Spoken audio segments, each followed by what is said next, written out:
پہلا مسئلہ کسی نے پوچھا کہ تمباکو کی امپورٹ ایکسپورٹ کرنا کیسا ہے، کیا اس کی روزی حلال ہوگی؟ دیکھیں، اگر تو فی نفسی ہی تمباکو ایسا نہیں ہے کہ ایک ہی کش لیں تو تباہ کن بن جائے، بلکہ یہ ہے کہ اگر اس کو کافی عرصے استعمال کیا جائے تب وہ بیماری وغیرہ کا سبب بنے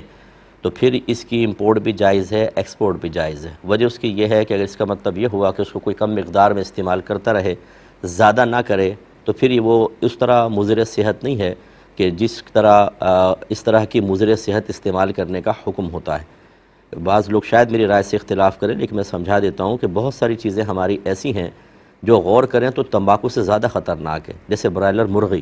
اس کی جو فیڈ ہے اور جس طریقے سے انجیکشن لگا کر ان کو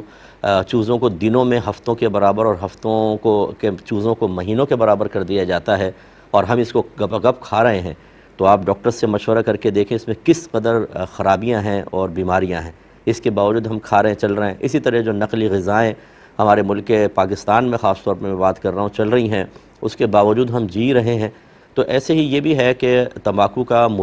اس کا کثرت سے استعمال مضر ہوتا ہے، اور بکثرت نہ ہو تو مباح کہیں گے اس کو، نہ گناہ نہ ثواب۔ اگرچہ مشورہ ہمارا یہی ہوگا کہ کوئی اور کاروبار کر لیں، لیکن ہزارہ لوگ اس کو استعمال کر رہے ہیں، اور بعض بالکل لمٹ میں رہ کے کرتے ہیں۔ بعض تمباکو تو اتنے لائٹ ہوتے ہیں کہ وہ اس کو آپ کافی دن تک بھی استعمال کرتے رہیں، بلکہ سالوں تک استعمال کریں، کوئی سائیڈ ایفیکٹ نہیں ہوتا۔ اس لیے سگریٹوں کی قیمتوں میں بھی فرق ہوتا ہے، یہ آپ معلوم کر کے دیکھیں۔ سگریٹوں کے تمباکو مختلف قسم کے ہوتے ہیں، بعض تو بہت ہی لائٹ ہوتا ہے کہ اس کو استعمال کریں تو اتنا اثر نہیں ہوتا۔